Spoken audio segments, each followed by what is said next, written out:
Hey there, retro gamers. I'm Ed. I'm going to show you some stuff about the GamePie Advance that maybe I already showed you some of this before, or maybe I haven't, but I have this purple unit on eBay right now, and I said that I'd upload some video of it. All right, I wanted to do one little bit better close up with my phone camera, which is a little bit nicer. Um, you might notice that the screen looks really scratched up, but it actually still has its protective covering on it. I'm not going to take that off. I'm let the whoever buys it on eBay can take that off. But anyway, you can hold it over, wait for the power light to come on. That comes on, that means Linux took over, it's booting up. And we can watch it here. You can see what it looks like. You can see the Raspberry Pi Zero sticking out the back there. You can see some of the case mods that have to be done to accommodate like the volume knob and stuff. There's not too, most of the case mods are internal. There's a little bit of a mod that needs to be done for that power switch, and then for the volume wheel, I'm trying to source some new volume knobs so we don't have to do that case mod anymore, but that's what that looks like.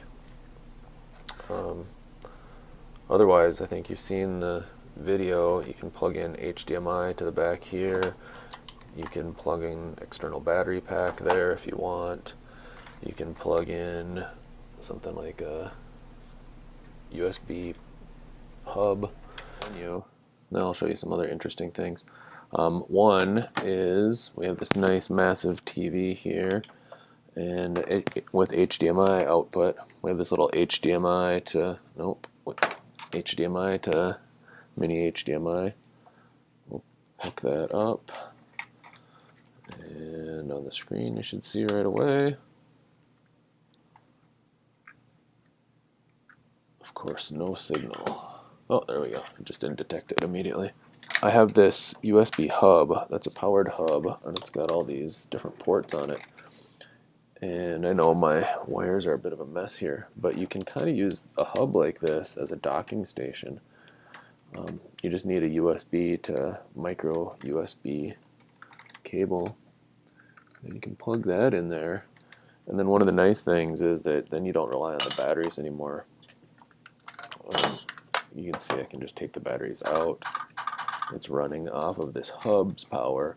And the hub has like USB, I have an Ethernet hooked up, keyboard. One of the other ways you might want to power it, these batteries are, to be honest, they're not the best way to power it, but they fit nicely into the case. That's the main upside.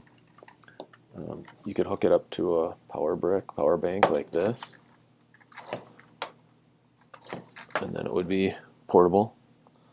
I mean, a little less portable than these batteries in there, but you could use both. You can see it'll stay running. You can use that to swap in and out batteries or whatever. So it basically has two different power sources. You can power it through these batteries, these 14500 batteries, or you can power it through either of the two USB ports up. That's HDMI, and then we have the two USB ports up here. This one's power, and then this one's power and USB peripherals. So that's where you could plug in, the hub and get the keyboard or whatever. Batteries in it. One thing that I wanted to show you is that when we designed the circuit board, we made it work with these. Can you see those here? They are 14500 lithium cells. So they're not the same voltage as regular AA's that would normally go in here. So you got to be careful about that. When you use them, use these cells instead of AA's. So we pop this in here. One thing that's worth noting, the batteries aren't going to charge. This won't charge the batteries. You have to have a separate external charger for these type of batteries. So that's about it. GamePie Advance. You can check it out. Thanks, guys. See that I.